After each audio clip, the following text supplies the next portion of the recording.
Guys, luto na ang mga pangalmusal. Ito na, pansit, hotdog, at saka itlog na prito, tayo sabaw. Alas 5:30 nagluluto na kami dito, guys. Marami pang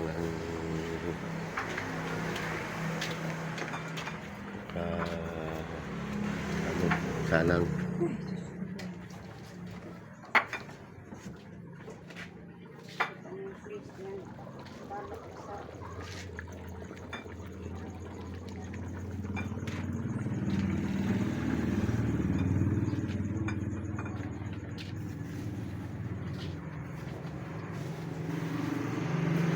Talaga yung daily routine dito, guys. Pag may karinderya niya ka, kailangan maaga pa prepare na yung